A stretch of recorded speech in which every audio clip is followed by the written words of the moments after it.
branding, marketing, sales systems, and team so they can make an amazing impact and income and positively affect their communities worldwide.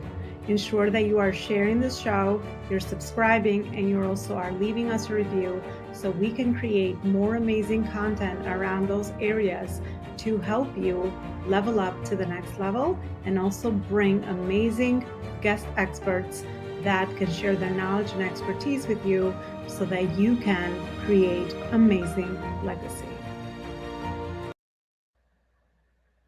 All right, legacy builders, welcome back to another show. Today we're going to talk about how to heal your mind actually as a high achiever. This is a topic that's very near and dear to a lot of our hearts as high achievers and company builders. So I'm so glad to have another guest that is going to shed some light into this topic based on the work that she does on a daily basis. I have with me Carly Burns. Carly, thanks so much for coming on and looking forward to getting to know you a little bit better. So can you share a little bit of information, so to speak, around your journey that led you to the work that you're doing today? Absolutely. Yeah. Thanks so much for having me. So, my mental health journey began at a very young age. I saw a lot of darkness as a child, as a teen, and moving into early adulthood. And I never wanted to go down the path of taking medication for my mental health. So, for a long time, that looked like I was self medicating. I was using alcohol and cannabis. I was treating myself very poorly. And eventually, I made a huge switch and decided I want to heal. I want to truly find healing, and went on a deep dive of learning how to heal my mind completely naturally, to heal from anxiety, depression, and bipolar disorder. And as the years went on, I found that through various practices, yoga, nutrition, sleep, all of these things, basically creating a lifestyle around healing, that I haven't experienced depression in years. I haven't been held back by anxiety in years. I've only experienced mania that one time and haven't experienced it again because of the ways that I've found to naturally heal my mind. So figuring all of this out at such a young age, and having witnessed my dad go through I think we a really have hard time in his 60s, okay. I knew that it's my duty to share this stuff with the world. It's my duty to share this medicine and to teach people that you can heal your mind completely naturally. And I know that because I've done it. So that's my calling, is to guide people on this same journey. Absolutely. It becomes part of your vocation, part of your purpose. When you've realized some things that have helped you in your personal life, then you just kind of, that's the other thing that we all feel as human beings. We want to share and contribute and really help other people that might need access to this information. So I love your story, and I love that. You have the Serbian heart inside of you to kind of share and help so many others with this area and topic.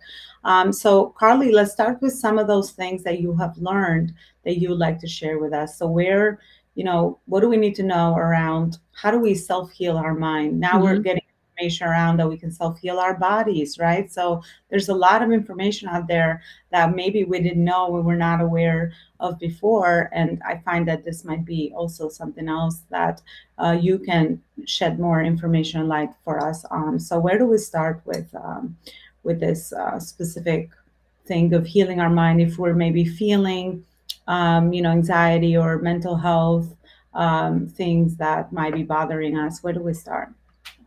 Yeah. So I like to say the first place has to start with deciding that you're worthy and deciding that you want to heal. So a lot of times I find with mental health struggles, people maybe pretend that there's nothing wrong and pretend, no, I'm fine, I'm fine, I'm fine, when actually they're really hurting on the inside. And the first place has to be, okay, I actually don't feel great and I want to feel better.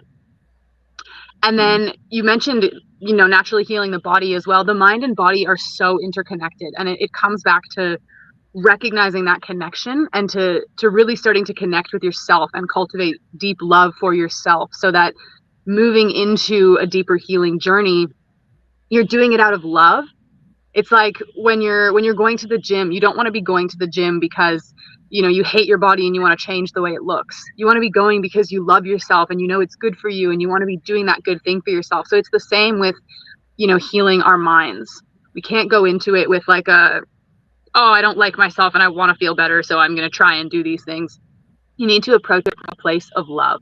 So ultimately it starts with learning to connect with yourself more deeply and bring in that self-love. Yeah, I think that's the core. That's at the core of everything for Mm, sure. Because we are the self. We are the ones that are making decisions. We are the ones that are living our lives. So, learning how to love ourselves and build that healthy relationship with ourselves is going to be how everything else really works around us on every dimension and every level. So then, I guess my natural next question is, how do we start to become more self-aware around, so how do we feed ourselves with self-love? Like, what are some mm. things that we can do with that? Because it seems like that's really at the foundation of this work as well. Yeah, that's such a great question, and that's actually essentially what's outlined in my free guide of the first step to healing anxiety is all about cultivating self-love and some practices to bring in. So it really depends where you're at in your journey for what is going to work best for you. There's so many different techniques and practices that you can do. One that's really beautiful to start with is practicing I am affirmations. And you can do this while you're even eye gazing with yourself in the mirror, which again can be really uncomfortable if you don't really have much of a self care practice or don't spend a lot of time, alone with your thoughts kind of thing. But looking at yourself in the mirror and thinking simple things like, I am loved, I am beautiful, I am safe. And the thing about practicing affirmations like this is at first, you might not believe it. At first, if you don't see yourself as beautiful, you're going to be looking in the mirror thinking, one thought says, I'm beautiful. The next thought says, no, I'm not. But as you continue to do that, you're still strengthening the thought processes and the neurons, the neural pathways that are saying, I am beautiful. And over time, as you continue to do that, you will start to believe it. But just like anything, it's a practice and it's not something that you maybe try once and you don't quite feel it. So you kind of leave it alone. You need to continue to do it. And over time, you will find that your brain starts to change. And another one that I really love to do is intuitive movement, because this is also really good for your body and for your mind and for your connection with yourself. And what I mean by that is just letting your body move in whatever way feels good. You want to be in a safe space. Maybe you put some of your favorite music on. You don't have to, but that can be a nice way to help you get into that mood. And, it could be dancing, it could be walking, it could be yoga, it could be however your body wants to move, just moving non-judgmentally and feeling into your body and starting to connect with those spaces of yourself that you don't often maybe feel into, and letting yourself be weird and letting it be flowy. And that's a really beautiful practice to bring in even for 5 minutes. It can make a big difference in your mood and in the way you feel connected to yourself. Well, two powerful practices. I could so attest to the first one. The first time I started doing I love you, telling myself I love you in the mirror. Oh my gosh, it's such a hard thing. But with time, oh my gosh, it just like changes everything, right? So Mm-hmm. I love that you said it's a practice.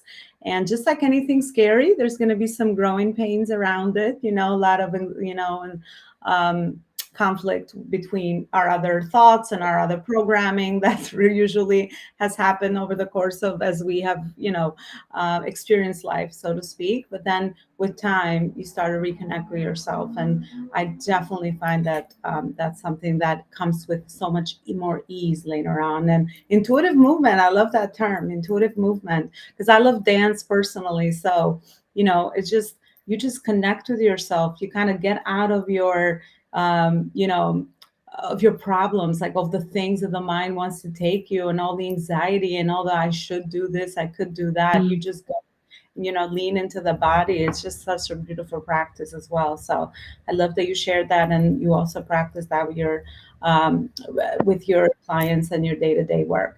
My next question has always been something that I've been very curious about. So I'm so Mm-hmm. glad that you actually do this work. What is it with anxiety and high achievers? Because I Mm-hmm. personally, this is how I came into that was my biggest pain point when I was a regional director before I ventured out to entrepreneurship. And I was feeling a lot of anxiety, and I felt so much misalignment between my career and my personal life. There was like almost like bombs, like kind of like growing off everywhere. And I'm like, whoa, what's happening? So, and I hear this very often with, let's say, high achievers, so to speak, Mhm. since we're talking about this topic. What is it with anxiety? Like, why does, I mean, what's the connection between someone being an overachiever and out of alignment and the feeling of anxiety based on your perspective? Yeah, well, I think you basically answered your own question while you asked it. You mentioned the out of alignment piece. And I find that a lot of times with high achievers like us, it's like we want to do everything, and we want to do everything really, really well. And when we're not focused on the things that are going to be fueling us, and we're just like, oh, I need to do that, be the best at my job and the best at my relationship and the best, whatever it is, the best in all areas, it can be a big weight on our shoulders to have to carry that. And then I know the time when I experienced this the most was throughout university, when you have heaps of deadlines and all these things going on for different classes, and you want to be the best at all of them, and all of a sudden one thing slips, and then another thing slips, and then the anxiety would just spiral. And it's like, how did I get to this place where I'm like struggling to do anything well, when I view myself as someone who likes to do everything well.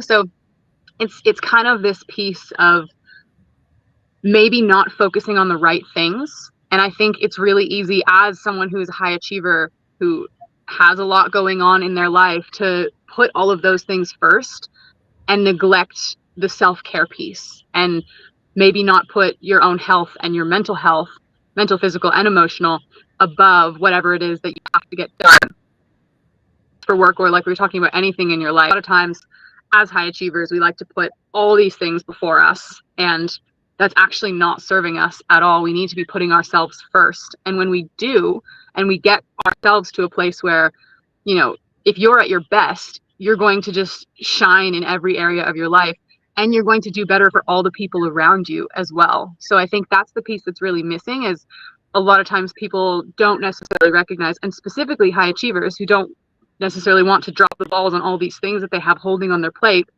don't recognize the importance of actually putting themselves before all of these things, and that they deserve to be. Because I think another piece along with that is, when we're always trying to achieve and get these things done and be the best, it's like we're trying to prove to ourselves that we're worthy, that we're enough, that we're good enough to handle all of these things, when we need to learn that we are innately enough. You are enough. You are worthy. Even if none of these things happen, even if none of that is part of your life, even if you don't view yourself as a high achiever, it doesn't matter. You are enough just as you are. And when we come back to that knowing, and we put ourselves first, we can just shine even better in every area of our lives.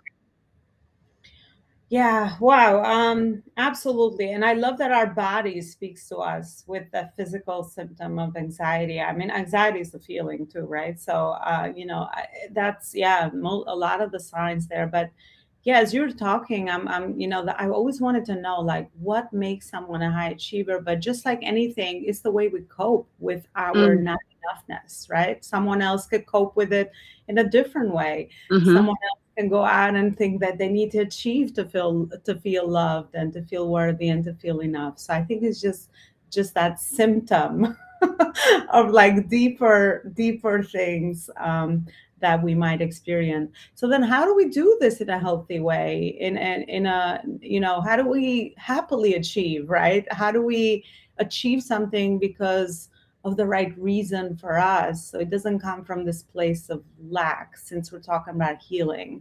What's your perspective on that, Carly? Yeah, well, I think a lot of times people do things out of, I should do this. I should want this promotion in my job. I should, buy this house. I should, whatever it is. You need to be always checking in with yourself and thinking, is this something that I actually really want?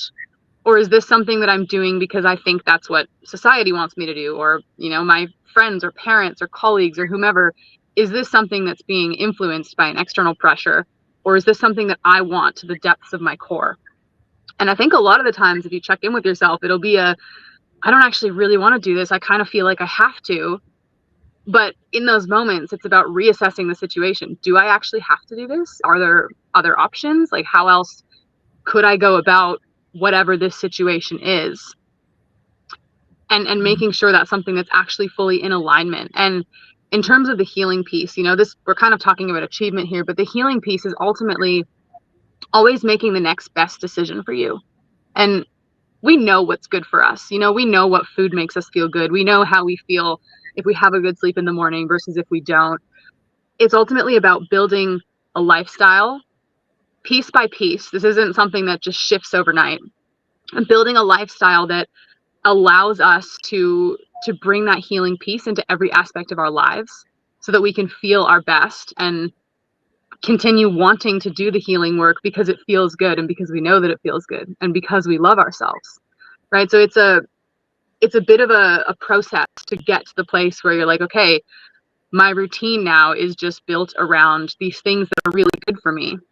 Because a lot of the times our routines are built around working a lot, not sleeping enough, not exercising enough, eating crappy food because we're working so much we don't have time, or we feel like we don't have time to, cook ourselves a nice meal, and then we're sluggish so we don't feel like exercising the next day. And you can get into kind of this cycle of making decisions that aren't the best for you, but they're easy and convenient.